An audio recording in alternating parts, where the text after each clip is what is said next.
2024 दिन संडे रविवार हो गया, हिंदी तिथि द्वितीया।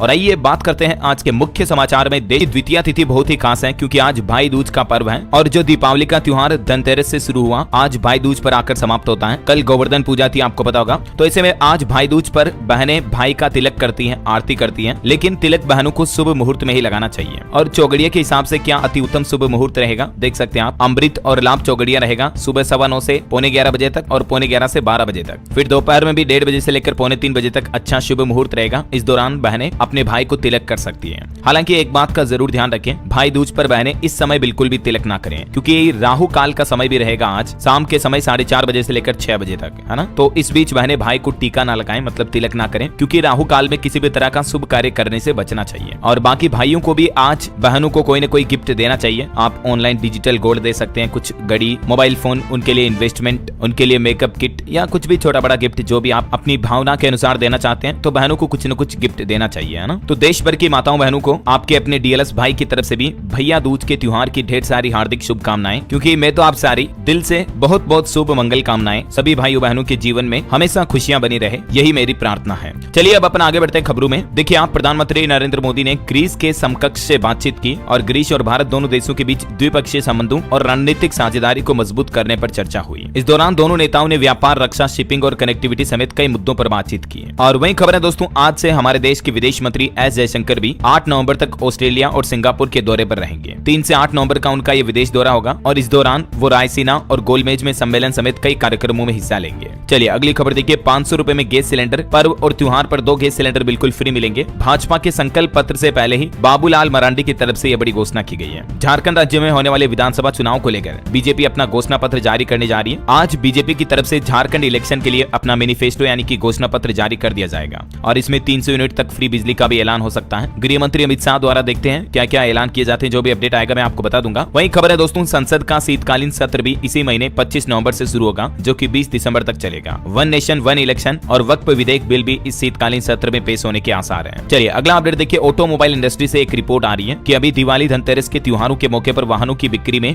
जबरदस्त उछाल देखा गया। सिर्फ मारुति कंपनी ने ही रिकॉर्ड तोड़ 2 लाख से भी ज्यादा गाड़ियां बेची। सिर्फ इस बीते महीने अक्टूबर में ही दोस्तों 5 लाख से भी ज्यादा कारें बिकी हमारे देश में। हर रोज एवरेज 16,550 कारों की बिक्री हुई और अकेली मारुति सुजुकी कंपनी का मार्केट कैप लगभग 50% तक रहा। मतलब 5 लाख में से 2 लाख से ज्यादा कारें तो सिर्फ मारुति सुजुकी ने बेची है। ये अलग अलग कंपनियों के कुछ डेटा भी आप देख सकते हैं टेबल में। वहीं केट की तरफ से भी आंकड़ा जारी किया गया कि इस दिवाली के मौके पर देश भर में 4.25 लाख करोड़ रुपए से भी ज्यादा की खरीदारी हुई और इससे हमारे देश की अर्थव्यवस्था यानी कि इकोनॉमी को भी बूस्टअप मिला। और अब देव उठनी 11 के बाद से शादियों का सीजन शुरू होगा, तो इस पर भी मार्केट पर नजर रहेगी। Confederation of All India Traders CAIT की तरफ से ये अनुमान लगाया गया। चलिए अगला अपडेट देखिए। आम आदमी पार्टी की राज्यसभा सांसद स्वाति मालीवाल ने मुख्यमंत्री हाउस के बाहर काला पानी छिड़का और बोले कि आतिशी को शर्म नहीं आती, ये दिल्ली सरकार की नल से कोका कोला की स्कीम है। मतलब दिल्ली के नलों से जो इस तरह का पानी आ रहा है, इस पर इन्होंने विरोध भी जताया। ये देख सकते हैं आप तस्वीरें, नलों से कितना गंदा और काला पानी आ रहा है। इसीलिए खुद आतिशी ने अब आम आदमी पार्टी सरकार का विरोध जताकर ये काला पानी सीएम हाउस के बाहर छिड़का है। चलिए अगली खबर आ रही दोस्तों। बम की फर्जी धमकियों के बीच एयर इंडिया की फ्लाइट में सच्चा कारतूस मिला। एक पैसेंजर सीट के पॉकेट में रखा हुआ था। ये 27 अक्टूबर को दुबई से दिल्ली आई थी ये फ्लाइट और अब सरकार की तरफ से जांच के आदेश भी जारी किए गए। वहीं एप्पल कंपनी के आईफोन पर एक बड़ा अपडेट आ रहा। जो आईफोन 14 सीरीज के 14 प्लस मॉडल हैं, उनके रियर कैमरे में खराबी पाई गई। कंपनी ने अप्रैल 2023 से लेकर अप्रैल 2024 के बीच बेचे गए सभी फोन को वापस बुलाया है और कंपनी का कहना है कि फ्री में सही करेगी कंपनी इनको। तो अगर आपके पास भी आईफोन 14 प्लस है और अगर आपको बैक कैमरे में मतलब रियर कैमरे में कोई दिक्कत आती है, तो आप अपने नजदीकी Apple care centre service centre पर जाकर के अपने फोन को फ्री में ठीक करवा सकते हैं, है ना। वहीं खबर देखिए, जम्मू कश्मीर में पिछले 36 घंटों में 3 एनकाउंटर हुए। श्रीनगर में उस घर को ही उड़ा दिया गया जहां आतंकी छुपे थे। 4 जवान भी घायल हुए, 3 आतंकी भी ढेर हुए। चलिए अगला अपडेट देखिए। एक रिपोर्ट सामने आ रही कि 6.5% की वृद्धि के लिए सालाना 1 करोड़ नई नौकरियों का सृजन करना होगा। गोल्डमैन सैक्स की तरफ से ये रिपोर्ट जारी की गई। मतलब भारत को अगर FY30 यानी कि फाइनेंशियल ईयर 2030 तक 6.5% की औसत वृद्धि दर बनाए रखनी है, तो हमारे देश में 1 करोड़ नई नौकरियां चाहिए। ये गोल्डमैन की तरफ से रिपोर्ट में दावा किया गया है ना। चलिए अगली खबर देखिए। भारत कनाडा के बीच एक बार फिर से विवाद पैदा होने लगा है और भारत सरकार ने कहा कि भारत की छवि धूमिल कर रहा कनाडा। विदेश मंत्रालय बोला कि दोनों देशों के संबंधों पर इससे गंभीर असर पड़ेगा, क्योंकि हाल ही में कनाडा की तरफ से कुछ उल्टे सीधे बयान दिए गए। कनाडा ने पहली बार ये भी कहा कि भारत खतरा पैदा करने वाला देश है। नॉर्थ कोरिया और ईरान समेत 5 देशों की लिस्ट में भारत को भी शामिल किया कनाडा ने। तो यही वजह कि अभी कनाडा इंडिया के संबंधों में फिर से विवाद पैदा हो गया है। और निज्जर मामले में भी गृह मंत्री अमित शाह का नाम लिया कनाडा ने। तो अब भारत भड़का, कनाडा को काफी खरी खोटी भी सुनाई, कहा कि इसके परिणाम गंभीर होंगे। और वहीं वहीं दोस्तों अमेरिका ने भी हाल ही में आपको पता होगा एक फैसला लिया और भारत की 19 कंपनियां बैन कर दी रूस यूक्रेन युद्ध के बीच। अमेरिका ने यह आरोप भी लगाया कि ये कंपनियां रूस को युद्ध का सामान दे रही थी, लेकिन भारत ने कहा कि हम तो यूएनएससी के नियमों को मानते हैं। तो एक बार फिर से अमेरिका भारत के बीच भी एक कंट्रोवर्सी देखी जा रही है। भारत के विदेश मंत्रालय ने कहा कि भारतीय कंपनियां किसी भी कानून का उल्लंघन नहीं कर रही है। अगर कंपनियां बाहर हथियार दे भी रही है तो भी यूएनएससी के नियमों के अंतर्गत ही दिए जा रहे हैं, ऐसा है ना। चलिए पोल्यूशन पर बड़ी चौंकाने वाली रिपोर्ट आ रही है। दावा किया जा रहा है कि दिल्ली में 69% परिवार प्रदूषण से प्रभावित हैं। 62% फैमिली में एक सदस्य की आंखों में जलन की शिकायत आ रही है। 31% परिवारों में एक मेंबर को अस्थमा भी है। मतलब देखिए आप प्रदूषण के कितने गंभीर परिणाम, चौंकाने वाले आंकड़े सामने आ रहे हैं। दिल्ली में प्रदूषण को लेकर यह सर्वे किया गया और इस सर्वे की रिपोर्ट में 21,000 से भी ज्यादा लोगों के जवाब शामिल थे। अभी दिवाली के बाद तो दिल्ली में सांस लेने में भी परेशानी हो रही है और मौसम विभाग का कहना है कि अगले 3 दिनों तक राहत नहीं मिलने वाली है। कई इलाकों में तो AQI 400 के पार चल रहा है। और दिवाली के बाद DW की तरफ से भी एक रिपोर्ट जारी की गई जिसमें बताया गया कि इस दिवाली भी पटाखों पर भले ही बैन लगाया गया, लेकिन ये प्रतिबंध सिर्फ कागजों में ही रहा। मतलब असल में तो लोगों ने ग्राउंड लेवल पर काफी पटाखे फोड़े हैं। सरकार की पाबंदियों को नकारा गया लोगों द्वारा। और दोस्तों प्रदूषण की वजह से पंजाब में भी हालात देखिए आप। अमृतसर एयरपोर्ट से 3 फ्लाइट को सिर्फ इस वजह से डाइवर्ट किया गया क्योंकि प्रदूषण के कारण विजिबिलिटी काफी कम हो गई थी। तो इन फ्लाइट्स को लैंडिंग की अनुमति भी नहीं मिली, बल्कि चंडीगढ़ भेजा गया। फिर देखिए अब हालात क्या चले, क्या कहना चाहोगे आप इस बारे में। चलिए अगला अपडेट आ रहा। उत्तराखंड में केदारनाथ धाम के कपाट आज सुबह 8:30 बजे बंद कर दिए जाएंगे। कपाट बंद होने से पहले एक विशेष पूजा होगी। बाबा की पंचमुखी डोली भी पहुंच चुकी है। गंगोत्री धाम के कपाट ऑलरेडी बंद हो चुके हैं शीतकालीन के लिए। कल ही मैंने आपको बताया था अपडेट। और आज बाबा केदारनाथ धाम के कपाट भी 3 नवंबर को सुबह 8:30 बजे बंद कर दिए जाएंगे क्योंकि अभी शीतकालीन सत्र में बर्फबारी शुरू हो जाती है ना, इसलिए। वही देखिए आप मथुरा में भी विदेशी भक्तों ने ढोल नगाड़ों पर डांस किया। 3 लाख श्रद्धालुओं ने 21 किलोमीटर की गोवर्धन परिक्रमा की। गिरिराज जी को चढ़ाए 1008 तरह के व्यंजन भी। कल गोवर्धन पूजा का पर्व था और इस मौके पर भी देश भर में बड़े ही धूमधाम से, खास करके यूपी मथुरा में तो भक्तों का सैलाब ही उमड़ गया। चलिए खेल समाचार पर खबर आ रही दोस्तों। मुंबई टेस्ट में न्यूजीलैंड को 143 रन की बढ़त मिली। दूसरे दिन स्टंप्स तक स्कोर 171/9 रहा। भारत पहली पारी में 263 पर ऑल आउट हुआ। वहीं खबर है डीएलसी के विशेष अभियान के पहले दिन 1,80,000 से भी ज्यादा पेंशन भोगियों ने लाभ उठाया। सरकार की तरफ से ये बात की जानकारी दी गई। डीएलसी यानी डिजिटल जीवन पत्र, मतलब जो लाइफ सर्टिफिकेट सबमिट करना पड़ता है ना पेंशनर्स को हर साल, तो उसके लिए जो सरकार ने डिजिटल जीवन पत्र अभियान शुरू किया, तो इसके पहले ही दिन अच्छे खासे लोगों ने इसका लाभ उठाया। 1 नवंबर से लेकर 30 नवंबर तक देश भर के 800 शहरों और कई जिलों में ये अभियान चलाने की योजना बनाई है। कार्मिक मंत्रालय की तरफ से ये बात की जानकारी दी गई। ये अभियान का लक्ष्य है कि आप अपना जीवन प्रमाण पत्र अपने नजदीकी बैंक, पोस्ट ऑफिस वगैरह में भी जाकर सबमिट कर सकते हैं, ठीक है ना। चलिए अगला अपडेट देखिए। उत्तर प्रदेश में रक्षा मंत्री राजनाथ सिंह ने फील्ड गन फैक्ट्री का दौरा किया। T-90 टैंक व धनुष तोप की बैरल भी देखी और डिफेंस के हथियार का निर्यात बढ़ाने पर भी जोर दिया। चलिए अगली खबर देखिए। केंद्र सरकार ने सुप्रीम कोर्ट में जवाब दिया। कहा कि देश के 98% स्कूलों में छात्राओं के लिए अलग से शौचालय बनाए गए हैं। एक केस की सुनवाई करते हुए सुप्रीम कोर्ट ने सरकार से यह कहा। चलिए अगली खबर देखिए। दिल्ली के मुख्यमंत्री अरविंद केजरीवाल ने एक बार फिर से दिल्ली वासियों से वादा करते हुए कहा कि पानी के बिल मत भरना, 2025 में हम माफ कर देंगे अगर दिल्ली में हमारी दोबारा सरकार आई तो। वही देखिए खबर की पेरिस में होगी दुनिया के सबसे बड़े डायनासोर के कंकाल की नीलामी। बोली से पहले इसकी कीमत 100 करोड़ के पार पहुंच चुकी है। विशाल डायनासोर को पेरिस के चातेउ डी डेम्पियरे एन में प्रदर्शित किया गया है। चलिए अगली बड़ी अच्छी खबर देखिए दोस्तों। अब ओला के ग्राहकों को शिकायत नहीं होगी क्योंकि कंपनी की तरफ से एक बड़ा फैसला लिया है। सर्विस सेंटर को लेकर ग्राहकों को काफी शिकायतें थी, तो अब कस्टमर को राहत देने के लिए ओला ने फैसला लिया कि देश भर में कई नए सर्विस सेंटर खोले जाएंगे। अगर आपके भी शहर एरिया में सर्विस सेंटर नहीं है ओला का, तो हो सकता है कि जल्दी खुल जाए क्योंकि कंपनी अपने प्लान में पहले चरण में 50 से ज्यादा नई सर्विस सेंटर खोलने का प्लान किया है। वहीं एक आपको सावधान करने वाली खबर बताता हूं। देखिए आप, दिवाली के दिन कुछ बड़ी घटनाएं देखने को मिली और हर साल इस तरह के काफी मामले आते हैं। देखिए बच्चे ने जेब में सूतली बम रखा था और ब्लास्ट हो गया बम। 15 साल के लड़के का एक पैर और प्राइवेट पार्ट बड़े बुरी तरीके से झुलस गया। राजस्थान के अलवर से यह हादसा सामने आया और एक ऐसे ही राजस्थान के झुंझुनू में तो 2 दिन पहले एक बच्चे की जान भी चली गई। सूरजगढ़ कस्बे में 13 साल के बच्चे ने जेब में कुछ पटाखे वगैरह रखे थे, वो अचानक से फट गए और बच्चे की जान चली गई। तो बच्चों को माता पिता ये समझाएं कि इस तरह के बड़े पटाखे ना फोड़े, पहली बात तो ये। और दूसरी बात, अगर फोड़े भी तो जेब में आसपास में ना रखें, है ना। कई बच्चे हाथ में पटाखे जला देते हैं, हाथ जल जाता है। ध्यान रखें यार, ऐसे क्या ही बोलूं, छोटे बच्चों को छोटे पटाखे दिलाने चाहिए। चलिए अगली खबर देखिए। प्रधानमंत्री आवास के नियमों में सरकार की तरफ से फिर से छूट की घोषणा की गई है। अब इन लोगों को भी मिलेगा पक्का मकान। दरअसल हाल ही में सरकार ने जो प्रधानमंत्री आवास योजना के पात्रता के नियमों में बदलाव किया था, अब ऐसे लोगों को भी इस योजना का लाभ मिल पाएगा जिनके पास फ्रिज है या घर में बाइक है और अगर उनका आवास कच्चा है, तो ऐसे लोग भी पीएम ग्रामीण योजना के आवास के तहत पात्र होंगे, ठीक है ना। 15,000 रुपए तक मासिक आय वाले लोगों को भी पीएम आवास योजना का लाभ मिल पाएगा। यूपी सरकार की तरफ से हाल ही में इस तरह के नियमों में बदलाव किया गया है। चलिए अगला अपडेट देखिए। भारत और थाईलैंड के विदेश मंत्रियों ने नई दिल्ली में द्विपक्षीय संबंधों पर बातचीत की। बहुपक्षीय सहयोग और क्षेत्रीय विकास पर भी चर्चा हुई। वही खबर है दोस्तों, छठ पर्व शुरू होने जा रहा और इस मौके पर यात्रियों की सुविधा के लिए रेलवे की तरफ से कई विशेष रेलगाड़ियों का संचालन भी किया गया है। राजधानी में आनंद विहार, नई दिल्ली, निजामुद्दीन रेलवे स्टेशनों से ये विशेष रेलगाड़ियां संचालित संचालित होगी। कुछ शेड्यूल भी आप देख सकते हैं। और खबर है कि इंडियन आर्मी यानी भारतीय सेना अमेरिकी सेना के साथ संयुक्त विशेष बल अभ्यास वज्र प्रहार के 15वें संस्करण के लिए भी रवाना हुई। ये कल 2 नवंबर से शुरू हो चुका है, जो कि 22 नवंबर तक आयोजित किया जाएगा। लोकेशन भी आप देख सकते हैं। एक के बाद सबसे ज्यादा गर्म महीना रहा ये अक्टूबर का महीना। सिर्फ भारत में ही नहीं बल्कि दोस्तों जापान में भी रिकॉर्ड टूट गए। मौसम वैज्ञानिकों द्वारा ये आंकड़े जारी किए गए। देखिए मतलब जलवायु परिवर्तन का असर दुनिया भर में दिखने लगा है। 1898 में तापमान दर्ज होने की शुरुआत के बाद ये अब सबसे गर्म महीना रहा अक्टूबर का। जबकि अधिकांश समय में हम देखते हैं कि बारिश के मौसम के बाद धीरे धीरे सर्दी ऋतु शुरू हो जाती है, लेकिन इस बार तो मानो वापस गर्मी आ गई है ना। लग रहा है ना सही। आपके एरिया में अभी कैसा माहौल है कमेंट करके बताओ। देखिए मुझे उत्तर प्रदेश में भी देखिए दोस्तों अक्टूबर का न्यूनतम तापमान 124 साल में सबसे ज्यादा रहा। और मौसम वैज्ञानिकों का तो कहना है कि नवंबर में भी ऐसा ही क्रम जारी रहेगा। मतलब इस बार सर्दियां थोड़ी लेट पड़ेगी, लेट शुरू होगी। और भी अगले 24 घंटों के दौरान कुछ राज्यों में हल्की फुल्की बारिश की भी संभावना है, जैसे केरल, तमिलनाडु और दक्षिण कर्नाटक वगैरह, अंडमान निकोबार, दक्षिण कोंकण, गोवा, दक्षिण छत्तीसगढ़, तेलंगाना, इन राज्यों में हल्की फुल्की बारिश भी हो सकती है। ठीक है ना। चलिए अब अपन आज के सराफा बाजार पर नजर डाल लेते हैं। सोने चांदी के रेट देखिए आप। इस सप्ताह सोना 410 रुपए महंगा हुआ और अभी सोने का भाव 78,015 रुपए प्रति 10 ग्राम बिक रहा है। चांदी में 2299 रुपए की गिरावट दर्ज हुई और अभी चांदी का रेट 93,501 रुपए प्रति किलो चल रहा है। वैसे भारत में भी सोने का रिजर्व बढ़ा है। देखिए आप, भारत का सोना विदेश से ज्यादा अब हमारे देश में हो चुका है। 5 साल में 40% बढ़कर 854 टन पहुंचा आरबीआई का स्वर्ण भंडार। रिजर्व बैंक की तरफ से ये आंकड़े जारी किए गए। चलिए कुछ मार्केट अपडेट देखिए आप। वॉरेन बफे ने एप्पल कंपनी में अपनी 25% हिस्सेदारी बेची, जो कि दुनिया के छठे सबसे अमीर व्यक्ति हैं। वहीं देखिए गूगल इंडिया का रेवेन्यू भी फाइनेंशियल ईयर 2024 में 26% बढ़ा।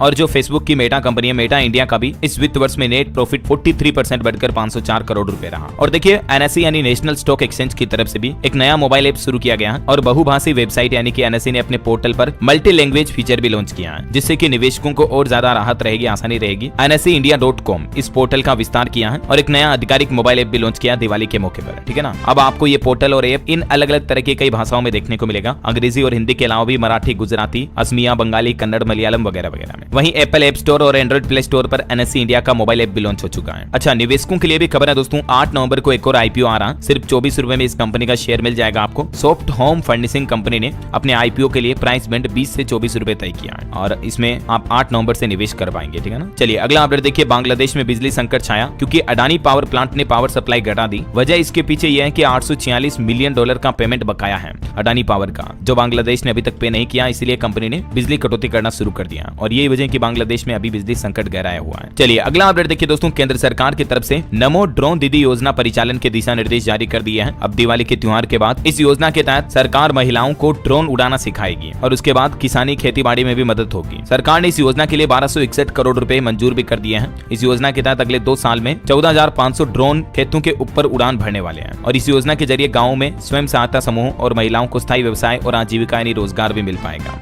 ड्रोन उड़ाने वाली दीदियों को 15 दिन का प्रशिक्षण दिया जाएगा। कृषि मंत्रालय की तरफ से ड्रोन के परिचालन के दिशा निर्देश जारी कर दिए हैं सभी राज्य सरकारों को और जिला प्रशासन को भी। पोर्टल के जरिए ड्रोन की निगरानी की जाएगी। ड्रोन के जरिए एक दिन में 20 एकड़ खेती में छिड़काव हो पाएगा कीटनाशक वगैरह का। और भी इस योजना के बारे में ज्यादा जानकारी सरकार के इस कृषि एवं किसान कल्याण मंत्रालय के पोर्टल पर देखने को मिल जाएगी। गूगल में सिंपली सर्च करना नमो ड्रोन दीदी योजना, पहला ही लिंक आपको ये मिलेगा जिसमें ड्रोन परियोजना के बारे में सारी जानकारी विस्तार से दी हुई है। चलिए अगला अपडेट देखिए। एक बड़ी चौंकाने वाली रिपोर्ट सामने आ रही कि साइबर हमले हमारे देश के लिए एक बड़ा खतरा पैदा होंगे। साल 2033 तक हर साल 1 लाख करोड़ साइबर अटैक हो सकते हैं। ये चौंकाने वाली रिपोर्ट जारी की गई है, जो कि बड़ी चिंता की बात है। सरकार को साइबर क्राइम रोकने के लिए कुछ सख्त कदम उठाने की जरूरत है। वहीं खबर है कि बांग्लादेश में 30,000 हिंदुओं ने हमलों की सुरक्षा की मांग को लेकर विशाल रैली भी निकाली। ये तस्वीरें आप देख सकते हैं। दिवाली के त्योहार के मौके पर बांग्लादेश में हिंदू अपने आप में उत्पीड़न को बचाने के लिए अभी सरकार के खिलाफ ये विरोध प्रदर्शन कर रहे हैं। चलिए अगला अपडेट देखिए। राजस्थान में बनेगा टाइगर स्थान। कुंभलगढ़ में टाइगर रिजर्व के लिए मुख्यमंत्री भजनलाल सरकार की तरफ से एक नई पहल शुरू की गई है। अब राजस्थान में एक और नया टाइगर रिजर्व बनाया जाएगा। 5 जिलों को इसमें शामिल किया है। शुरुआत में यहाँ 4 बाघ लाए जाएंगे। कमेटी ने रिपोर्ट भी सरकार को सौंपी है। ये राजस्थान का छठा टाइगर रिजर्व अब कुंभलगढ़ होगा और इस टाइगर रिजर्व में कौन कौन से जिले शामिल होंगे देख सकते हैं आप। उदयपुर, राजसमंद, ब्यावर, पाली और सिरोही। चलिए अगली खबर है। पंजाब में फिर से लगातार 3 छुट्टियां आने वाली हैं। स्कूल, कॉलेज, ऑफिस, दफ्तर वगैरह सब कुछ बंद रहेंगे। अभी आने वाले गुरु पर्व और शहीदी दिवस को लेकर भी पंजाब सरकार ने फैसला लिया है। सरकारी छुट्टियां घोषित कर दी हैं। सभी स्कूल, कॉलेज, सरकारी संस्थान बंद रहेंगे। ये 3 छुट्टियां लगातार रहेगी 15, 16, 17 नवंबर को। ठीक है ना। वहीं पंजाब में स्कूलों का समय भी बदल चुका है। बढ़ती ठंड को लेकर मुख्यमंत्री भगवंत मान सरकार की तरफ से फैसला लिया गया। अब कल सोमवार से ही सुबह सुबह 9 बजे स्कूल लगेंगे, 9 से 3 बजे तक स्कूलों की पारी होगी, है ना। चलिए कुछ और स्टेट न्यूज अपडेट देखते हैं दोस्तों फटाफट से। देखिए, वन स्टेट वन इलेक्शन के लिए बदल सकता है कानून, सरकार की पहली वर्षगांठ पर यह घोषणा हो सकती है। हजारों पंचायतों के चुनाव भी टलेंगे, राजस्थान में सरकार द्वारा ये प्लान किया जा रहा। वहीं खबर है मध्य प्रदेश में गोवंश पालने वालों को मिलेगा क्रेडिट कार्ड। मुख्यमंत्री ने गोवर्धन पूजा की और इस मौके पर बड़ी घोषणा करते हुए कहा कि सरकार उठाएगी अब गोवंश के पालन पोषण का खर्च भी। और अब मध्य प्रदेश राज्य में गाय भैंस पालकों को भी स्पेशल क्रेडिट कार्ड दिया जाएगा और इस कार्ड के जरिए बिना गारंटी के 1,60,000 रुपए तक का लोन भी ले सकेंगे मध्य प्रदेश के किसान पालक। ये मध्य प्रदेश के मुख्यमंत्री डॉक्टर मोहन यादव की तरफ से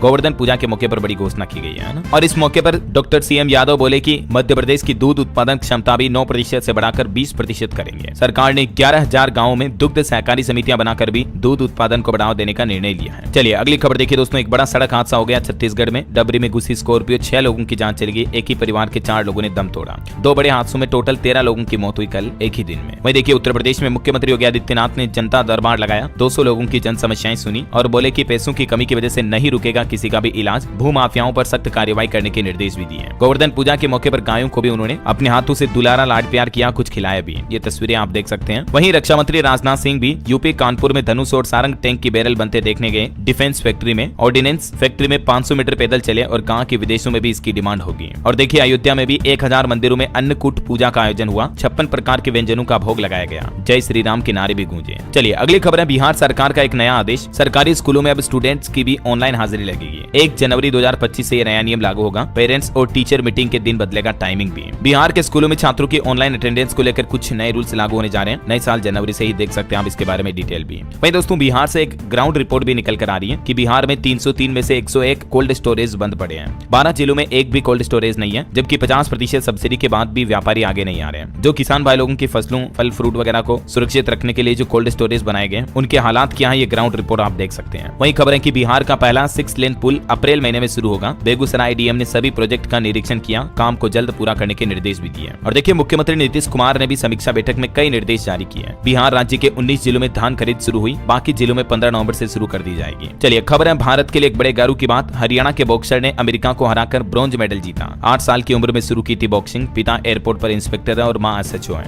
अमेरिका के कोलोराडो में आयोजित अंडर 19 वर्ल्ड बॉक्सिंग चैंपियनशिप में हरियाणा के जवान ने भारत का नाम रोशन किया है। पानीपत निवासी सुमित इनका नाम है। मेनी कांग्रेट्स इनको। चलिए प्रदूषण पर एक और रिपोर्ट आ रही दोस्तों की पंजाब का अमृतसर देश के सबसे प्रदूषित शहरों में शामिल हुआ। चंडीगढ़ का AQI भी 297 पर पहुंचा। पंजाब में एक सप्ताह में ही तापमान में 3% की गिरावट दर्ज हुई। वहीं चंडीगढ़ में एक नई पहल भी की जा रही है कि स्कूलों में बच्चों को सिखाई जाएगी अब चुनाव प्रक्रिया भी। मॉक इलेक्शन होगा, डेमोक्रेसी क्लब भी बनाए जाएंगे। मतलब बच्चों को छोटे लेवल पर ही इलेक्शन प्रोसेस के बारे में अवगत कराया जाएगा। न सिर्फ पंजाब चंडीगढ़ में बल्कि दोस्तों CBSE की तरफ से देश भर के सभी स्कूलों में बच्चों को लोकतंत्र, डेमोक्रेसी और चुनावी प्रक्रिया की शिक्षा देने के लिए ये नया कदम उठाया गया है ना। वहीं देखिए पंजाब हरियाणा हाईकोर्ट का एक बड़ा फैसला। शुगर पीड़ित को पेंशन देने से इनकार नहीं किया जा सकता है। मेडिकल बोर्ड की राय का कोई महत्व नहीं है। एक शुगर पेशेंट के मामले को लेकर पेंशन से जुड़ा ये मामला है, तो हाईकोर्ट ने ये फैसला सुनाया। वहीं खबर देखिए गृह मंत्री अमित शाह ने गुजरात अहमदाबाद में मनाया गुजराती नववर्ष और केंद्रीय गृह मंत्री ने अपने आवास पर आयोजित किया स्नेह मिलन कार्यक्रम भी। चलिए अगला अपडेट है हिमाचल प्रदेश में। देखिए किन्नौर को सीएम सुक्खू ने बड़ी सौगात दी है। 30 करोड़ की परियोजनाओं का लोकार्पण और शिलान्यास किया। वहीं खबर है हिमाचल में सफर करना भी अब आसान होगा। घर बैठे आपको बसों की जानकारी मिल पाएगी। हिमाचल प्रदेश पथ परिवहन निगम की तरफ से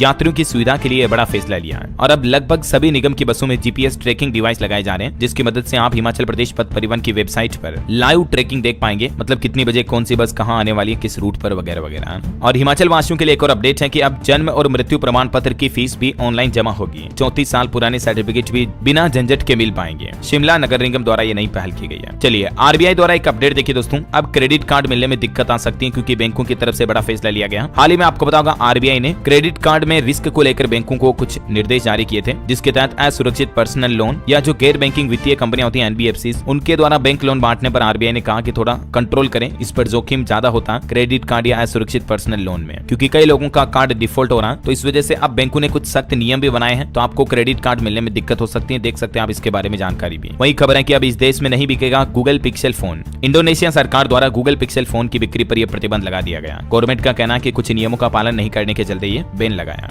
चलिए अगली बड़ी खबर देखिए। ब्रेन स्ट्रोक के मरीजों के लिए अच्छी खबर है। अब 24 घंटे तक मिलेगा clot buster injection. Delhi AIIMS में यह नई सुविधा शुरू की गई है। वहीं खबर है ब्रिटेन, अमेरिका और कनाडा के सिख तीर्थ यात्रियों को पाकिस्तान में मिलेगा फ्री वीजा। आवेदन करना होगा ऑनलाइन। इसके लिए पाकिस्तान के गृह मंत्री की तरफ से यह घोषणा की गई है। और अंतर्राष्ट्रीय न्यूज पर एक और खबर देखिए। अमेरिका के राष्ट्रपति चुनाव में कमला हैरिस का खर्च डोनाल्ड ट्रंप से दुगुना दुगुना है, $16 बिलियन तक पहुंचा। ट्रंप विज्ञापनों पर ज्यादा खर्च कर रहे हैं। चलिए दोस्तों कुछ एजुकेशनल खबरें देखते हैं। देखिए अब 10वीं के बाद सीधे मेडिकल कोर्स BA-MS में एडमिशन मिल पाएगा। आयुर्वेद चिकित्सा में स्नातक पाठ्यक्रम में प्रवेश लेने के लिए अब 12वीं की अनिवार्यता उत्तीर्ण करना जरूरी नहीं होगा। 10वीं के बाद डायरेक्टली इस कोर्स में एडमिशन लिया जा सकेगा, है ना। वही देखिए योगी सरकार दे रही मौका, फ्री में चाहिए O-लेवल व CCC कंप्यूटर ट्रेनिंग तो 10 नवंबर से पहले आप आवेदन कर सकते हैं। यूपी सरकार द्वारा ये नई स्कीम निकाली गई है। और खबर है कि उत्तर प्रदेश में 45,000 से भी ज्यादा परिवारों को मिलेगा रोजगार। योगी सरकार द्वारा ये बड़ा कदम उठाते हुए ट्रेनिंग भी दी जा रही है। यूपी में पर्यटकों को भी अब मिलेंगे स्किल्ड और स्मार्ट सर्विस प्रोवाइडर। कौशल विकास और प्रबंधन से जोड़कर योगी सरकार की तरफ से ये नया स्वरूप दिया जा रहा है। नाविकों को भी नई भूमिका मिल रही है, रिवर गाइड होंगे अब नाविक भी। तो ये प्लानिंग देख सकते हैं आप। नई पर्यटन नीति के तहत 45,000 से भी ज्यादा परिवारों को रोजगार मिल पाएगा यूपी में, है ना। वहीं सरकारी नौकरी पर भी अपडेट आ रहा कि बिहार में कम्युनिटी हेल्थ ऑफिसर के 4500 से भी ज्यादा पदों पर वैकेंसी निकली है। इसमें आवेदन 1 नवंबर से शुरू हो चुके हैं। लास्ट डेट 21 नवंबर है। आवेदन की शुल्क 500 रुपए है। चलिए खबर है दोस्तों उत्तर प्रदेश की जो पुलिस सिपाही भर्ती परीक्षा थी उसकी फाइनल आंसर की भी जारी हो चुकी है। 25 सवाल निरस्त किए गए। अब कट ऑफ जारी करने की तैयारी है। 15 नवंबर के बाद आएगा रिजल्ट। वहीं देखिए आधार कार्ड बनाने वाली संस्था उदय में भी नौकरी पाने का मौका। सैलरी 2 लाख से भी ज्यादा होगी। भारतीय विशिष्ट पहचान प्राधिकरण की तरफ से भी ये रिक्रूटमेंट निकाली गई है। और चलिए अंत में आज के राशिफल पर नजर डाल लेते हैं। देखिए वृश्चिक राशि के लोगों को सितारों का साथ मिलेगा और मकर राशि वालों को बिजनेस में फायदा होने के योग है। मिथुन राशि के लोग नए अवसरों पर ध्यान दें। तुला राशि के लोग पैसों का लेन देन सावधानी से करें। वृष राशि वालों को भी उम्मीद से ज्यादा फायदा मिल सकता है। ये जो नवंबर का महीना है दोस्तों ये 8 राशियों के लिए अति शुभ रहेगा। और भी कुछ अलग अलग राशियों का राशिफल आप देख सकते हैं स्क्रीन पर। और हाँ दोस्तों